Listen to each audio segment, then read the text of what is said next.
Welcome to First Parish in Waltham. We are so glad you're here.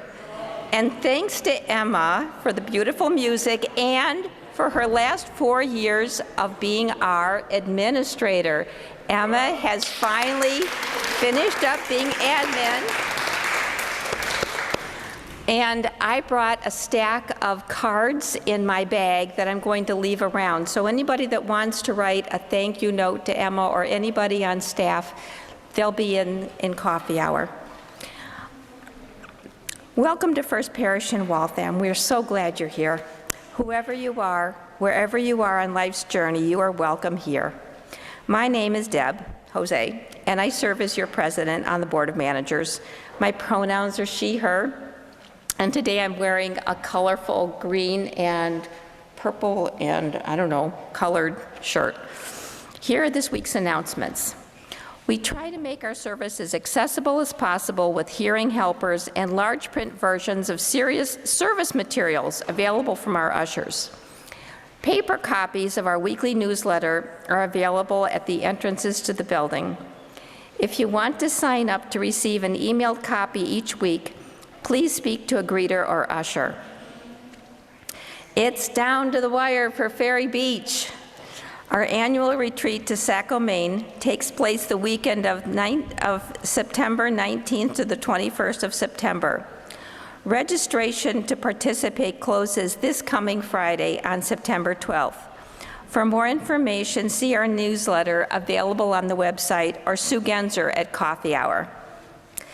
The last service of this month will be about the Jones Partnership Fund.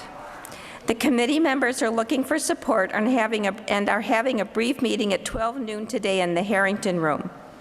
Everyone is welcome to attend the meeting. They need help behind the scenes as well, as all the Jones Partnership recipients has been invited. And on that day, we won't be collecting the money in church. Everybody, if you can, bring cash, and people will be donating directly to our partner organizations that are supported by the Jones Partnership Fund. Many church activities are on offer. See the newsletter for full details. The choir will meet on Thursdays at the same time as the Buddhist meditation group, 7 to 8:30, for example. All are welcome. This is the end of today's announcements. Please check you've silenced your phone and other communication devices. And now, please turn around and wave to the lovely people who are joining us via Zoom. Our video camera is just to the right of the exit sign over the door.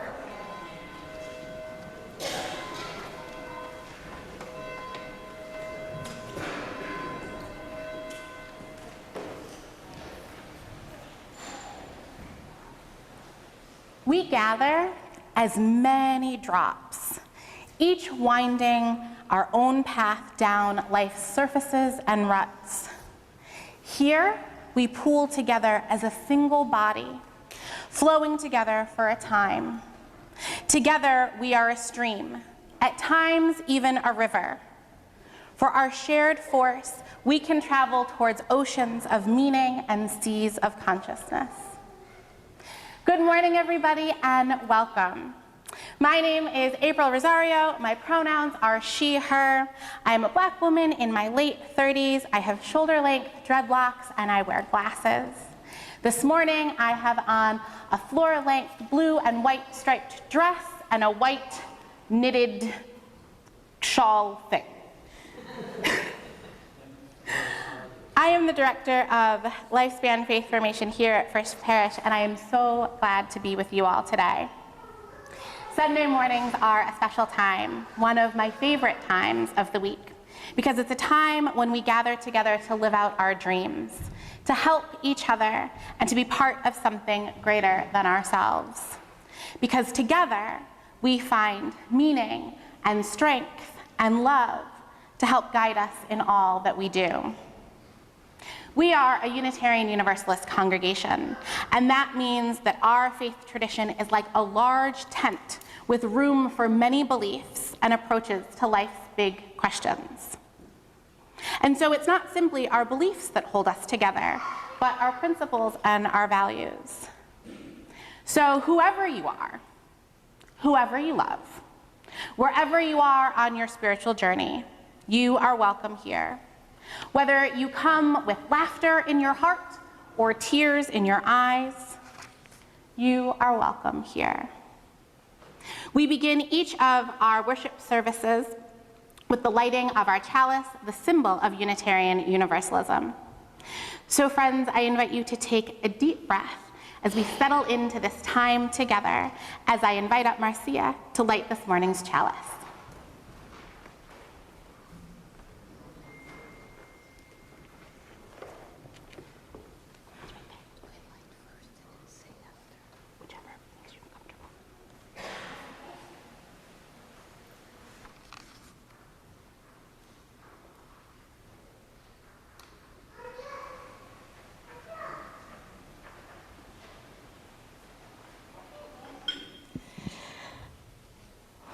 We light this chalice as a symbol of reunion. We unite in the sanctuary to share the flow of our hearts with one another.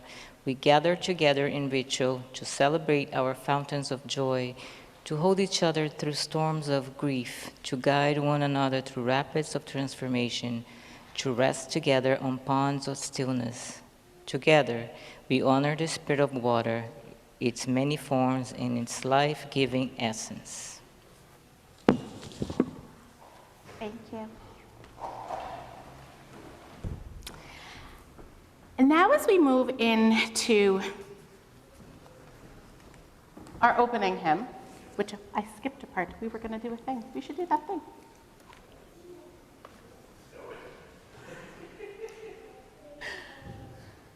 Do you want to have the... That's next week. Never mind. I'm a week ahead of myself. I got very excited for something that is not happening today. It's happening next week. And I got excited because I saw someone get up and I was like, oh, I missed a thing. But I didn't miss it. I'm just ahead of myself. It's next week. The chalice lighting next week is going to be fantastic. So now, as we move into our opening hymn, I want to invite you to do something a little different for some of you. This is an all-ages service, and it's an interactive and participatory service. So I would like you to be interactive and participatory with our first hymn. And enjoy it in whatever way feels good for your body. So if that means rising in body or spirit and singing it, wonderful. If that means dancing in the aisles, I encourage you to get out of your seat and do that. If that means clapping and stomping your feet, please do that too. If it means singing with gusto from a seated position, I am so here for that. And if it just means sitting and listening and letting yourself be bathed in the sound of community, I invite you to do that too. So in whatever way you would like to join us, I invite you now to join us for our opening hymn, number 361, Enter, Rejoice, and Come In, which is found in your gray hymnal.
invite you to remain standing if you are.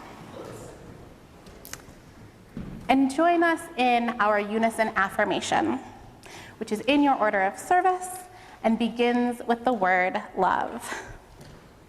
Love is the spirit of this church, and service its law. This is our great covenant, to dwell together in peace, to seek the truth in love, and to help one another. Please be seated.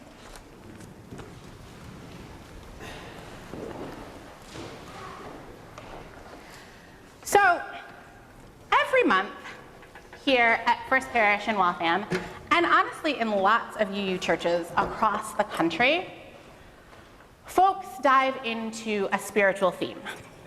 And each week, we take that theme and we explore it in a different, more unique way, as a way of helping us kind of go deeper with it. This month, the month of September, we're exploring the theme of belonging. And one of the ways UUs build a sense of belonging to themselves and to their own beliefs is by wondering and questioning. Now, as I mentioned, this is an all-ages service. So we're bringing in some of what the adults do in service and also some of what the kids do on a Sunday morning. So before I tell you a story, I want to share something with you. Some of you have seen this before, some maybe not. This is our Wonder Box, and it is a fixture in our Chalice children's room. So those are our kiddos that are like 4 through 8. And every Sunday when they're not up here, they start downstairs, and they start with this Wonder Box. Here's how it works. Inside is a clue. I shake it. Well, actually, Vivian shakes it, because Vivian's with them. Vivian shakes it. It makes noise. And then we ask our kids, I wonder what you think is in this. So, kids at heart, kids that are turning 104, call out popcorn style. What do you think's in here? Crayons, acorns, Legos, peanuts. Erasers, jelly beans, Tinker Toys. So many different answers, so many ways of wondering. Then we open it, and we reveal what's inside.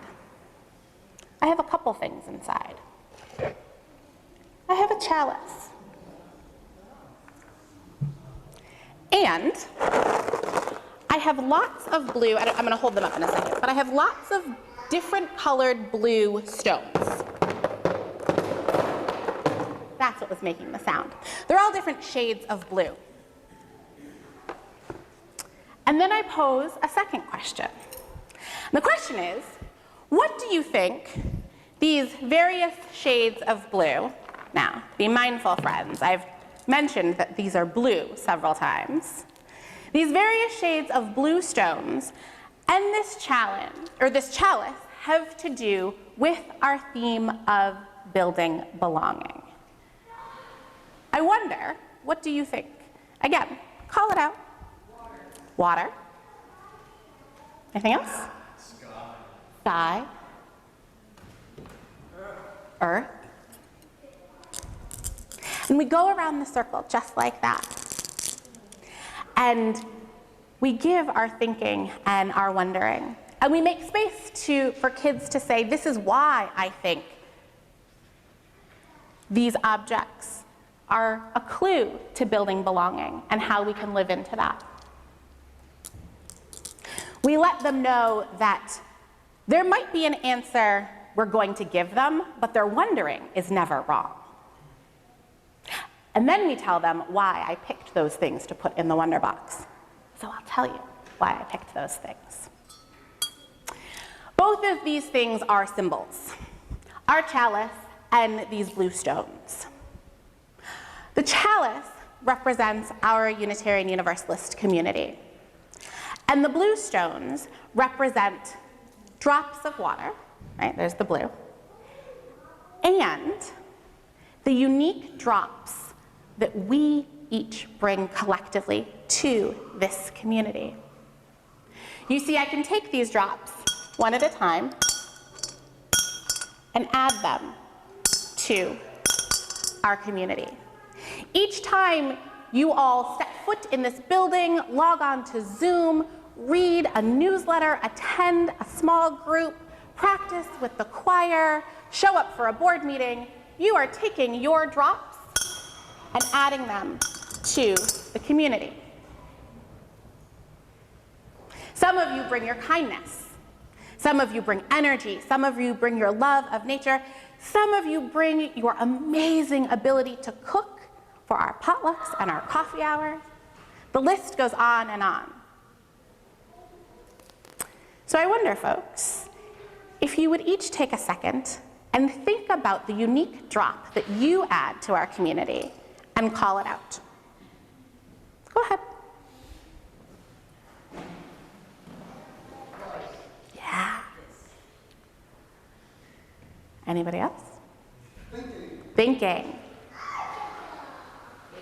Baking.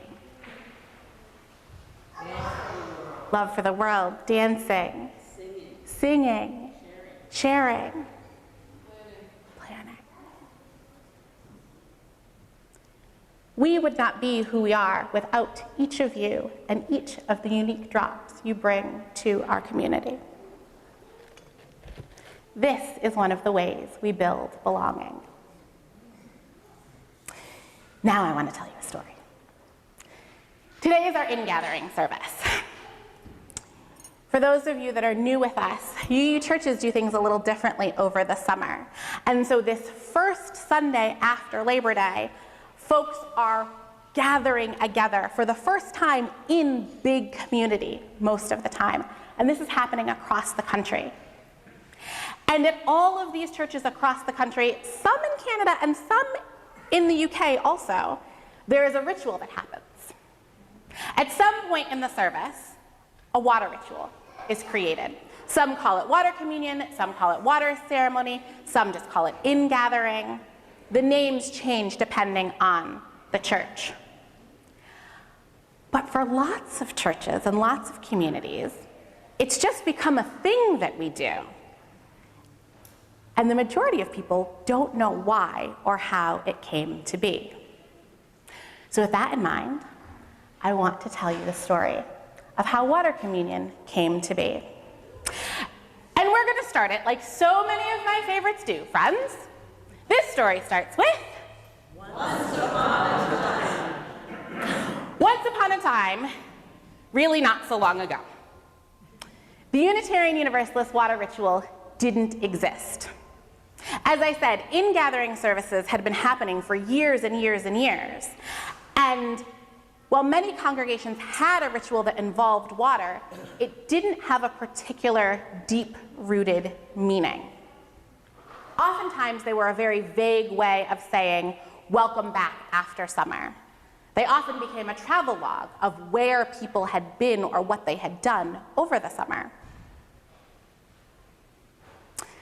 But beneath that vague surface, something brand new was beginning to bubble.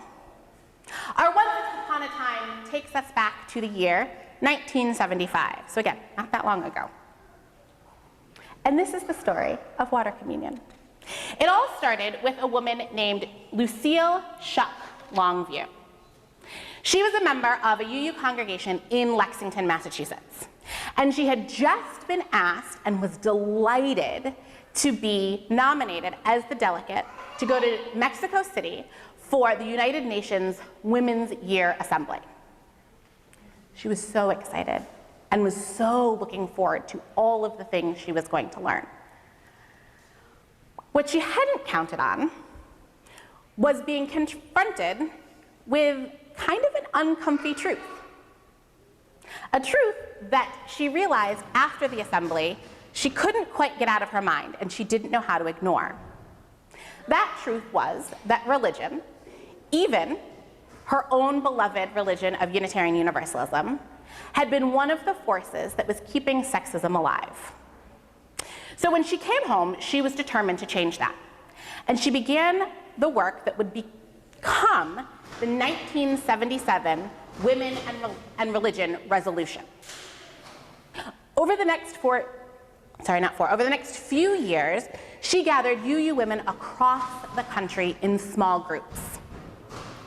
And they talked, and they studied, and they worshiped, and they dreamed of a spirituality that uplifted women's voices, honored the earth, and celebrated the powers of connection. At one of those gatherings, people began to realize that our faith tradition needed new words, new rituals, and new symbols. This work that she was doing would eventually lead to the 1985 change to our principles, which included the phrase, the interdependent web of all existence, and the addition of our sixth source, which says that as UUs, we draw on the spiritual teachings of earth-centered traditions. That was huge, but along the way, something else was born. In 1980, at the UU Women and Religion Convocation in East Lansing, Michigan, Lucille Longview and one of her very best friends, Carolyn McDade, designed a worship service just for women that they called Coming Home Like Rivers to a Sea. They didn't gather in pews, but instead in a circle. And in the middle of that circle, they placed a large earthen bowl that had been in Lucille's family for a very long time. And they didn't wait for clergy to speak for them, but they spoke for themselves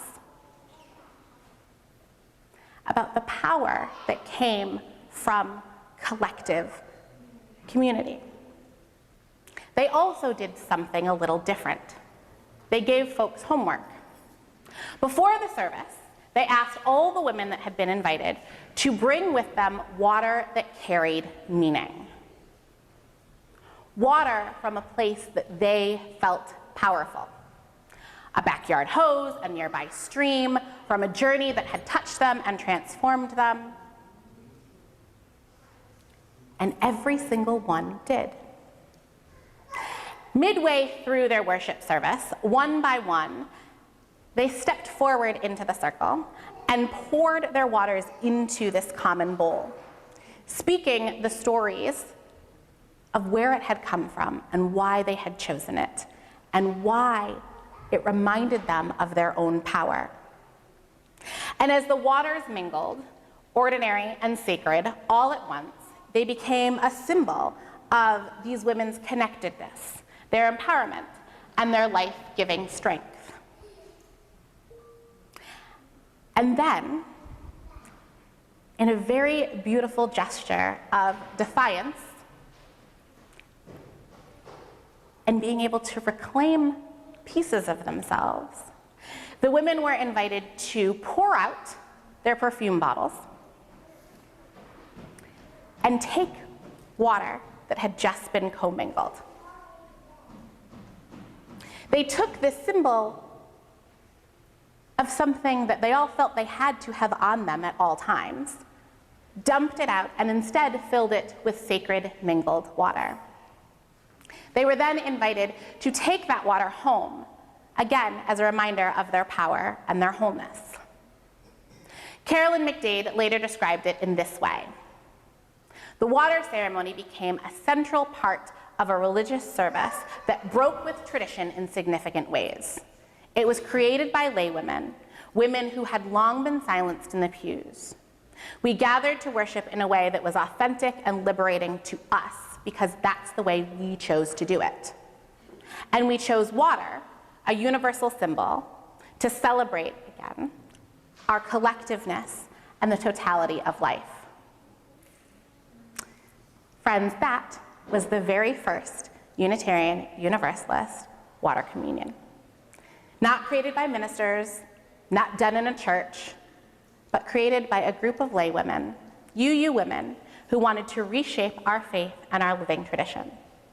And since then, congregations across the country and Canada and the UK have been adapting it year after year after year.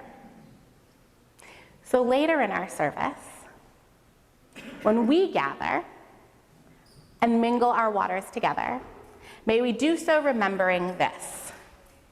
We are not just individuals, we are a community.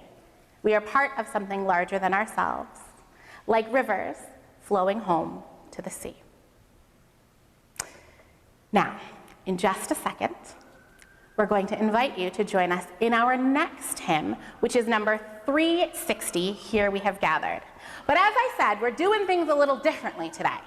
So if you are comfortable, we're going to take a page from Lucille and Caroline's book, and we're going to invite you to grab your hymnal, stand up, and make a circle around the pews so we can sing in the round. If you're not comfortable with that, or is that something that does not feel good for your body right now, that's okay. You can stay seated because you will be inside of our circle and still very much a part of what we are doing. Emma's going to play it through once so we can get the tune, and it gives us time to move into the places that we need to be. So grab your hymnal, and I invite you to move out to the edges if you are comfortable.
Thank you, everyone. You may be seated.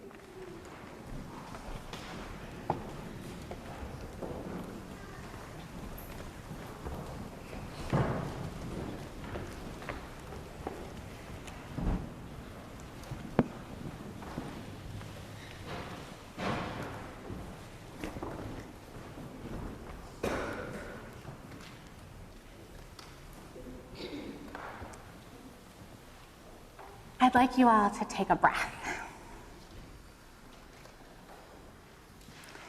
We've done some movement and we've done some playful things. We've talked about community, but there's also a part in our service where we just get to be human with each other. This is the part of our service that we call joys and concerns. It's a chance where folks, if they want to, are able to lift up a joy or a concern in their life.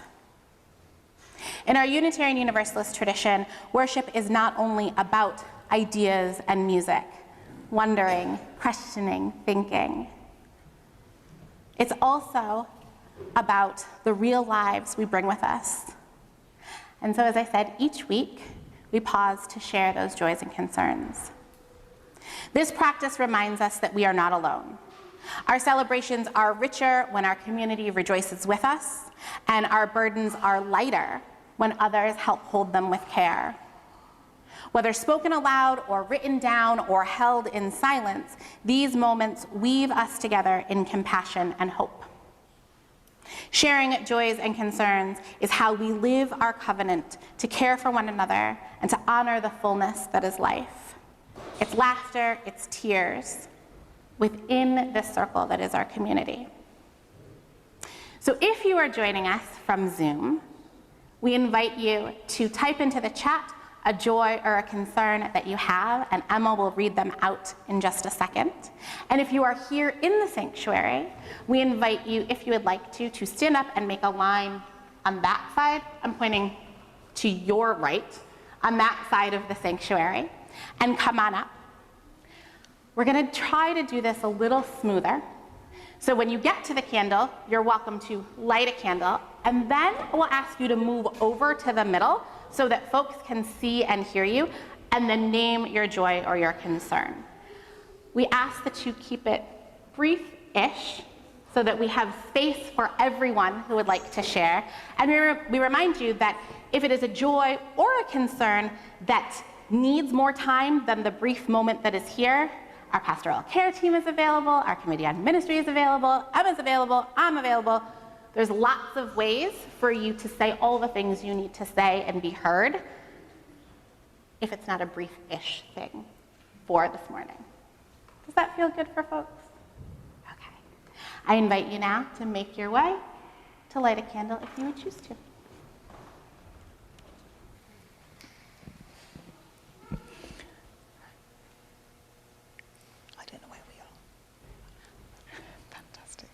For all the joys and sorrows that we still hold in our hearts, some of which may be too heavy to share, we light one final candle.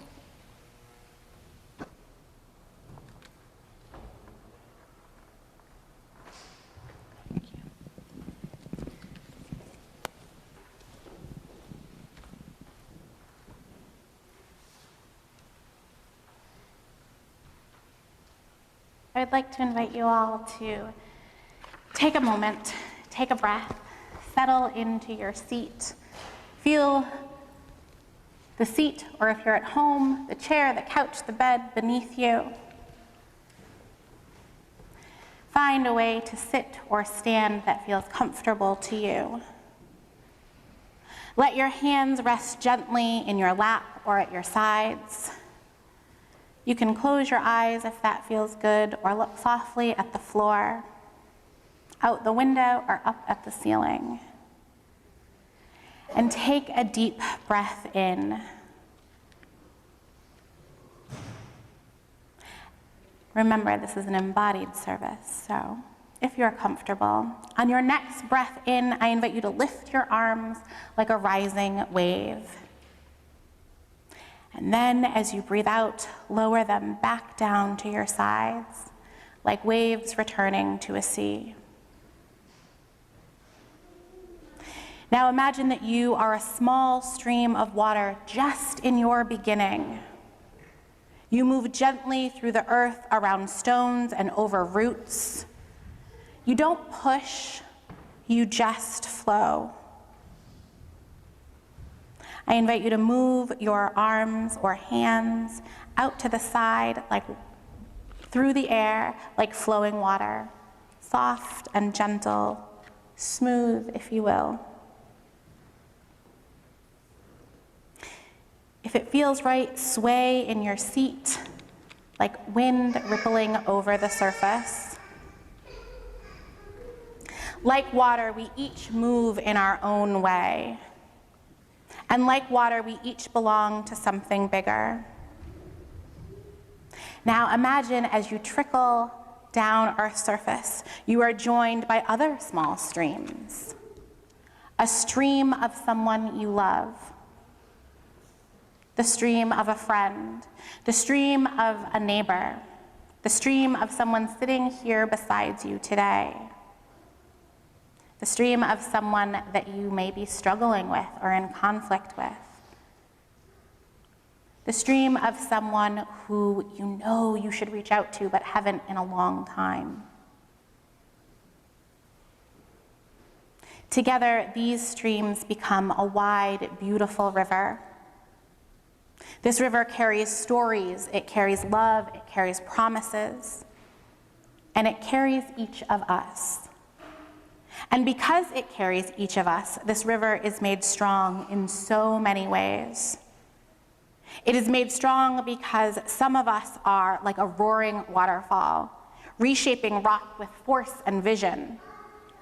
Some of us are like a hidden spring, offering refreshment when it's needed most. Some are buoyant, like a salt lake, practiced at holding others afloat. Some are steady as a mountain stream, widening around obstacles. Some are calm like a pond at daybreak, radiating peace. Some soften edges like a creeping fog, or clear away what no longer serves like cleansing rain.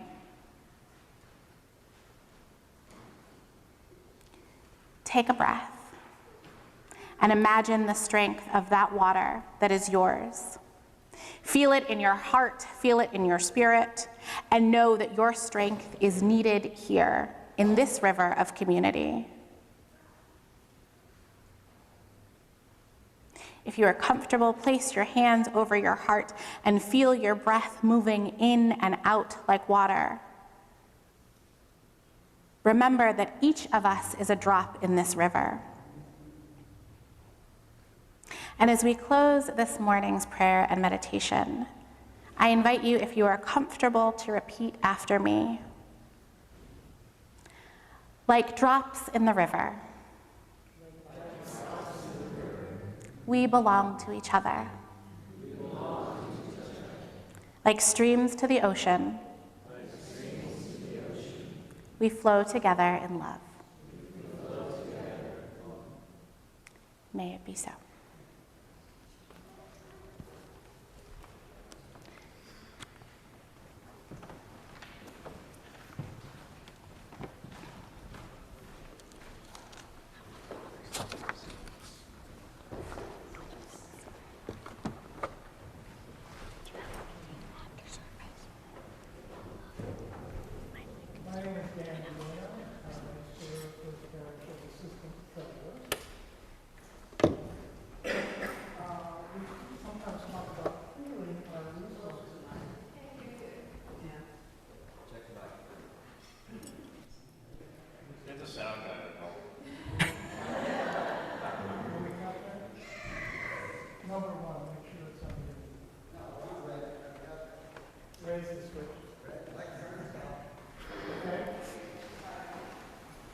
Yes, no? Now we're on? Okay.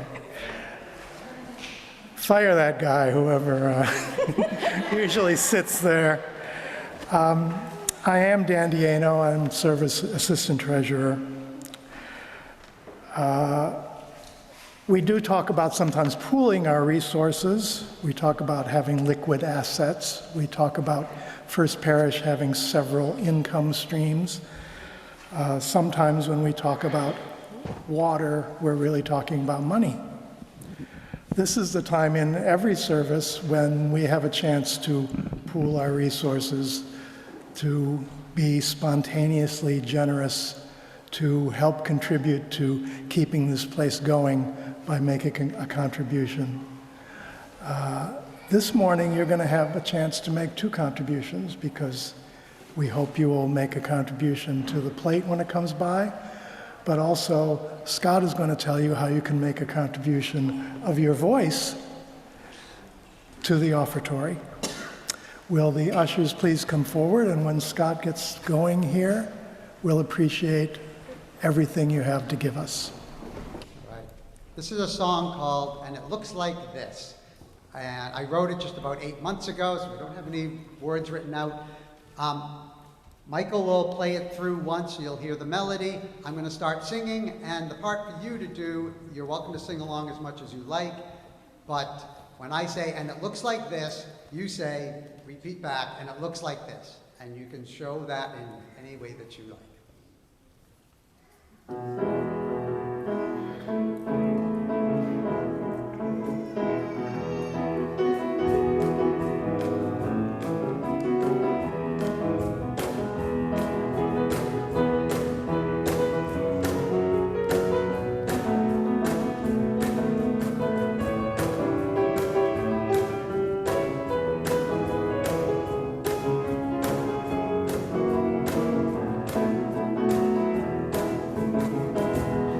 I know what hope is, and it looks like this.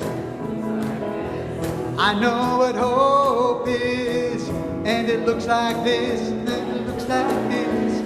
When the world tries bringing me down, I show up and turn it around. I know what hope is, and it looks like this. Change.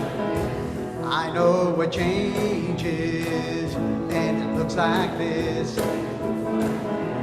I know what change is, and it looks like this, and it looks like this.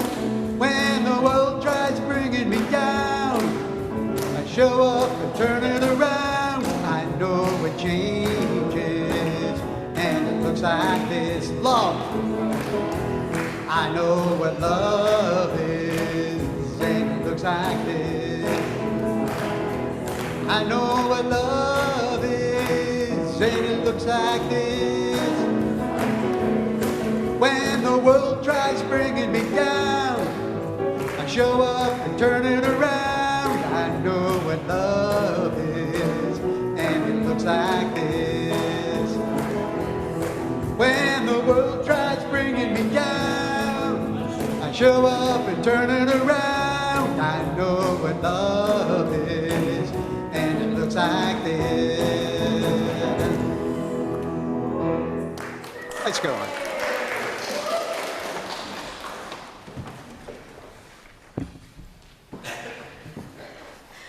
Good morning. My name is Carla Hilliard. I'm a short white woman with short white hair.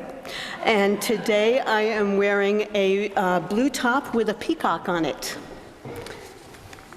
Today's reading is a poem called Belonging by Rosemary Watola Trommer. And if it's true, we are alone.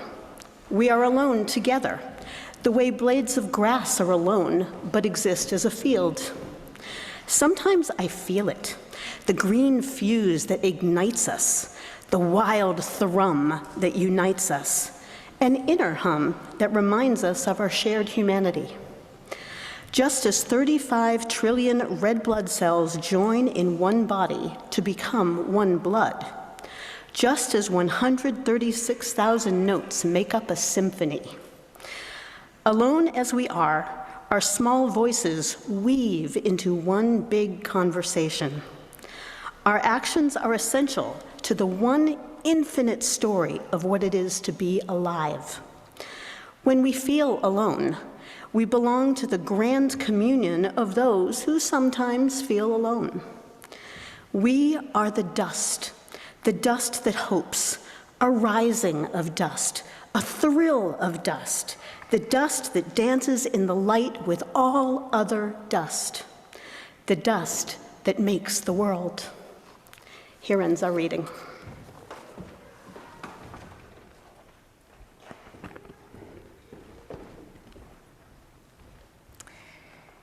You are invited today to come to church with water.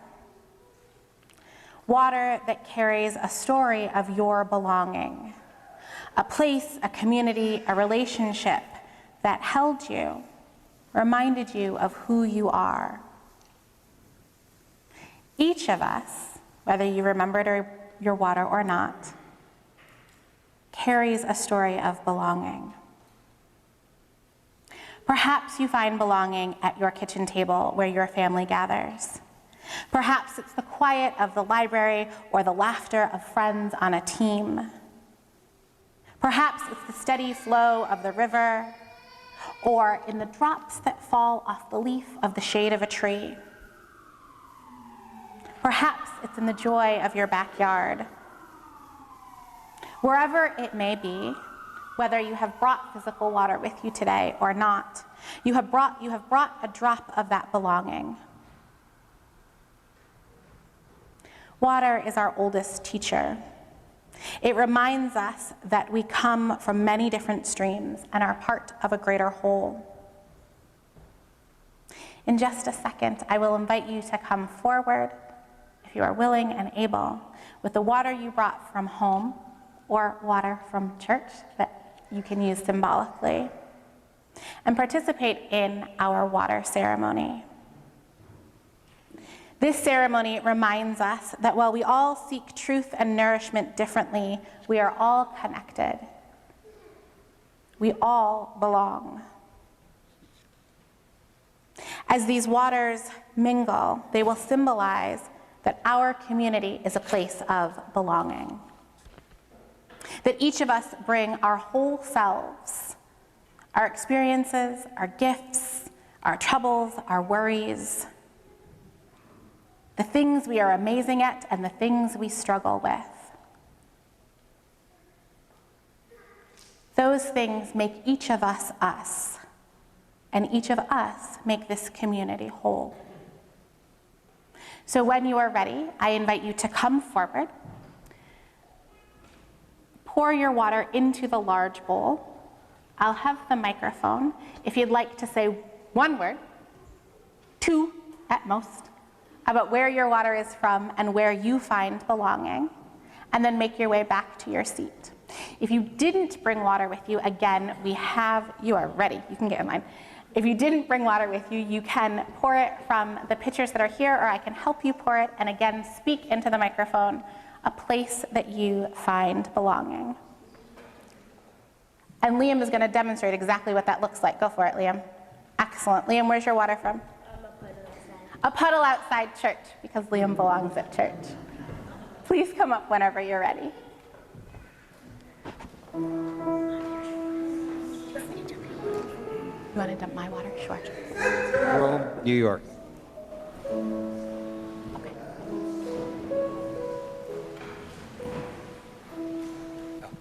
Thank you. Thank you for dumping my water. Church.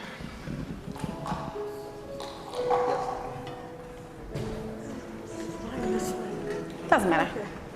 Go ahead. Oh.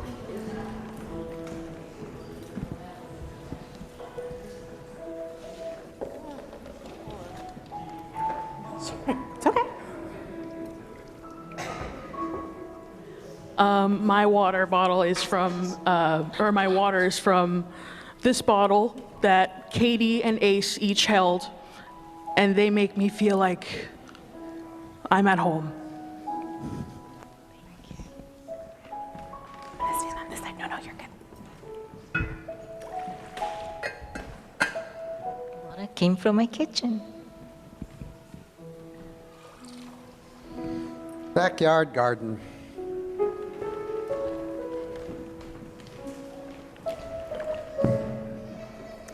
Chena River, Fairbanks, Alaska, where I canoed for 2 hours to the UU church service. Just from my tap. I'm so grateful to have running water.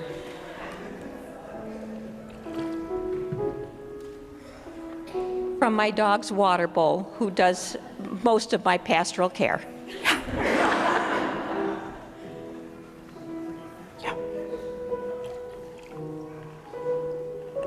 And then tell us where it's from.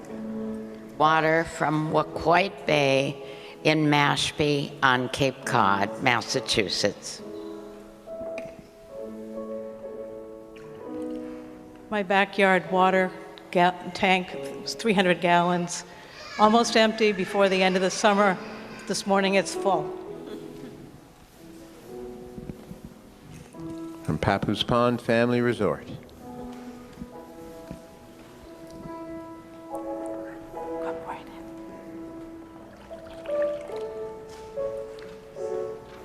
From our well in East Otis, Massachusetts, in the Berkshires. This water is from here, and it's a symbol of what this church and this community means to me, a weekly grounding and reset.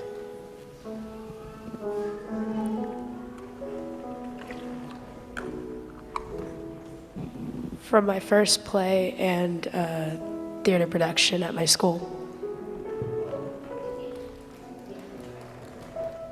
My trip to Iceland in August, I didn't get close enough to the glacial water or the pool, but the glacier's melting. 100 yards in 20 years.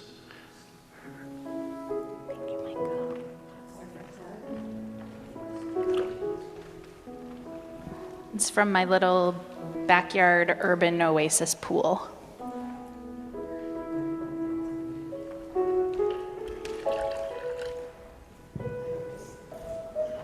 Represents water from Star Island, because I didn't think to scoop some up before I left.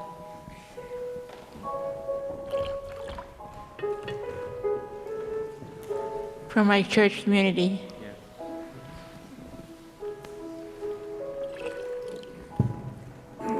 This is for and from our mobile home that we came here, whose name is Ivan, and who needs some healing right now.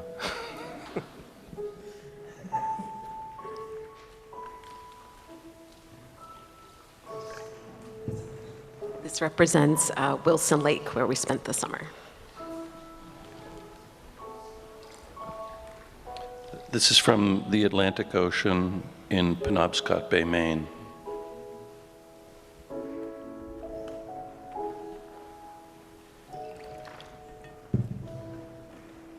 Representing the joy of rain and the connection with nature.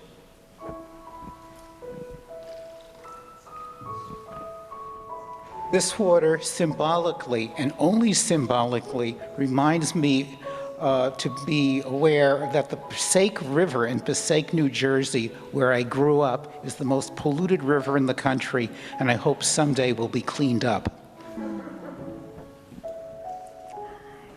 My old neighborhood where Purgatory Pond meets the Charles River. Spirit fire.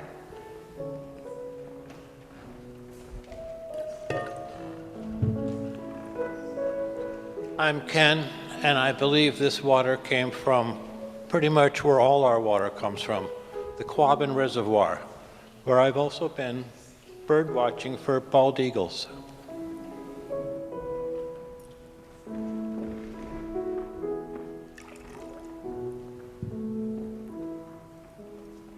That represents water from the beach.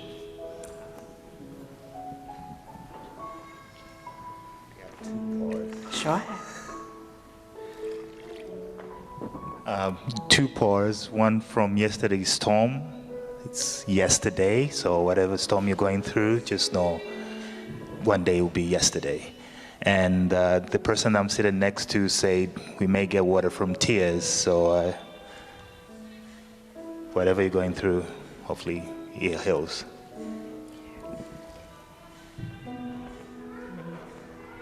This water represents walks along the river with friends.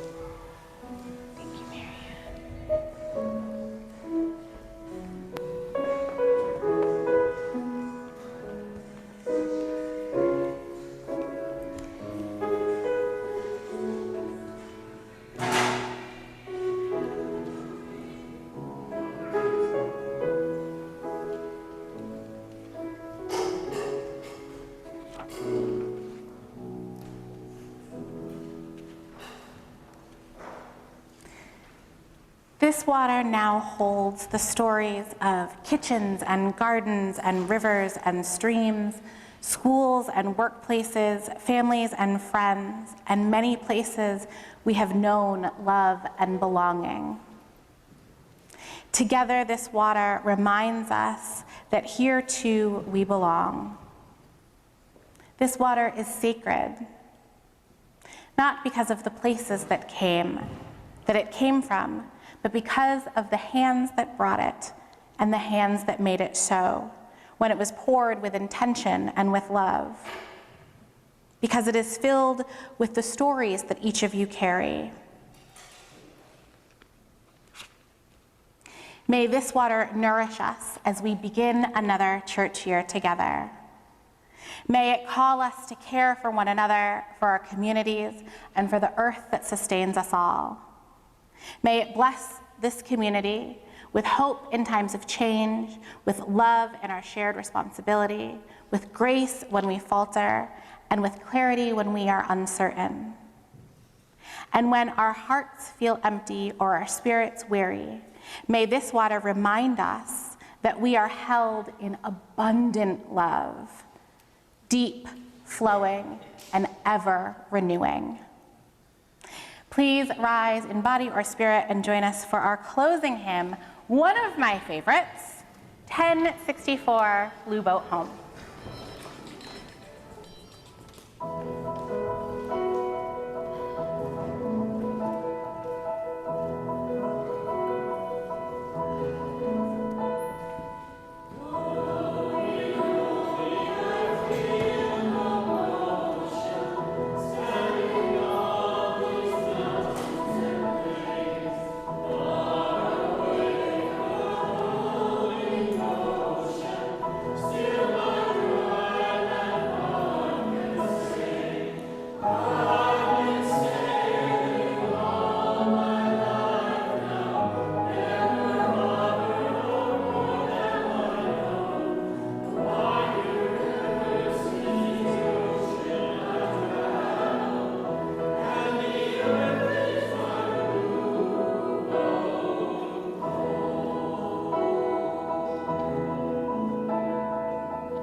Though we extinguish this flame, we do not extinguish the light of belonging, the warmth of community, or the flow of love that connects us all. Like water returning to the wider cycle, may the light we carry from this chalice go with us, to nourish, to refresh, and to renew the world. Thank you all so much for your presence here today. Emma is going to close out our service with a postlude that is the waltz, because you can't waltz alone. Just like for many you can't worship alone because you need community, you need connectedness. I hope after the prelude you will join us in Whitcomb Hall for a coffee hour and a chance to be together again.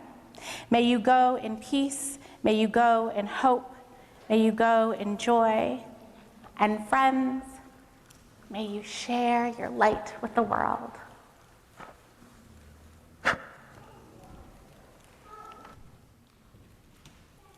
That's your alcohol.